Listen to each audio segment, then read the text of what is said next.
పెద్దపల్లి జిల్లా కేంద్రంలో రెడ్డి ఫంక్షన్ హాల్లో గౌడ సంఘం ఆధ్వర్యంలో గౌడ ప్రజాప్రతినిధులకు గౌడ జర్నలిస్టులకు ఆత్మీయ సన్మాన కార్యక్రమాన్ని నిర్వహించారు.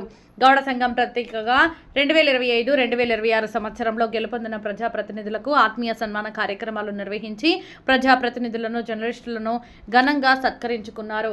అనంతరం పెద్దపల్లి గ్రంథాలయ చైర్మన్ అన్నయ్య గౌడ్ మాట్లాడుతూ గౌడ సంఘం అంటేనే కష్టాన్ని నమ్ముకొని ప్రతి ఒక్కరికి సహాయం చేయడంలో ముందుండే మన సంఘం నివేదిత సంఘాలుగా విడిపోయి మనం ఐకమత్య లోపం వల్ల మనము ఈరోజు మనకు నష్టం జరుగుతుందని మనమంతా ఐకమత్యంగా ఒకే సంఘంగా ఉండి గౌడ కులస్తులందరికీ న్యాయం జరిగేలా మనం ముందుండి నడిపియాలని ఆర్థికంగా రాజకీయంగా ఎదిగినప్పుడే మన అస్తిత్వాన్ని మనం కాపాడుకుంటాం. కాబట్టి మనం మన పిల్లలందరినీ ఉన్నతంగా చదివిస్తూ నాయకుడిగా తయారు చేస్తూ మనం ముందుకు సాగాలని పిలుపునిచ్చారు.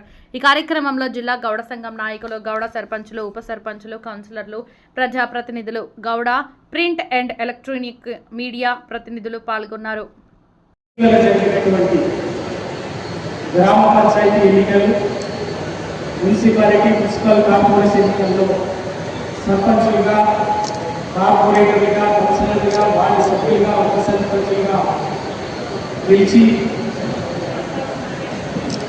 ఈ కార్యక్రమానికి సన్మాన కార్యక్రమానికి అధ్యక్షత వహిస్తున్నటువంటి సంఘం అధ్యక్షుడు అంజీగౌడ్ గారు, ఈ కార్యక్రమంలో పాల్గొంటున్నటువంటి పెద్దపల్లి జిల్లా గ్రంథాలయ సంస్థ చైర్మన్ అంతటి అన్నయ్య గౌడ్ గారు, భూపాలపల్లి జిల్లా గ్రంథాలయ సంస్థ చైర్మన్ కోట రాజ్బాబు గారు, ఈ కార్యక్రమంలో పాల్గొంటున్నటువంటి జిల్లా పెద్దలు, అన్నింటికీ చేతులు పాల్గొంటున్నటువంటి రిటైర్డ్ పోలీస్ అధికారి రాజమౌళి గారు,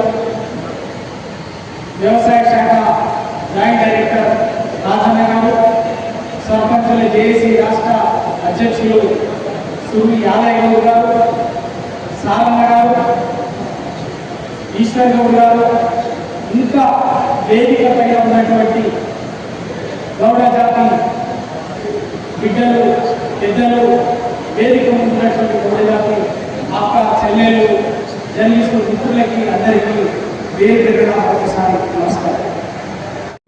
వాళ్ళ సన్మానాన్ని అందుకోబోతున్నటువంటి మన జాతి సర్పంచులు, వార్డు సభ్యులు, కార్పొరేటర్లు, కౌన్సిలర్లకు అందరికీ, అక్కలు, చెల్లెలకు, అందరికీ ముందుగా శుభాకాంక్షలు. నిజంగా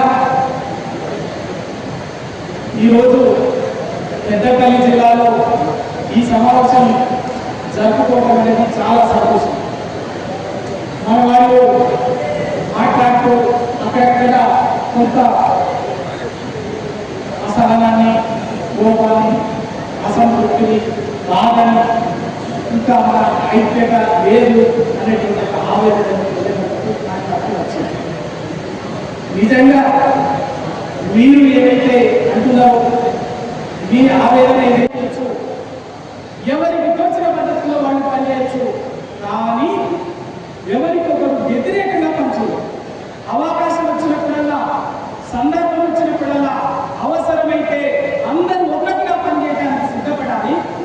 లేదా అందరూ ఒక వేదికగా ఎవరి అస్తిత్వాన్ని వాళ్ళు పనిచేసుకుంటేనే, ఎవరి సంఘాలు వాళ్ళు పనిచేసుకుంటేనే, ఎవరి నాయకత్వాన్ని వాళ్ళు కాపాడుకుంటేనే మీరు అవసరమైతే జాతి ప్రయోజనం కోసం, తెలంగాణ సమాజ ప్రయోజనం కోసం, ఈ సామాజిక ప్రయోజనం కోసం ఐక్యం కావాల్సినటువంటి అవసరం ఉంది.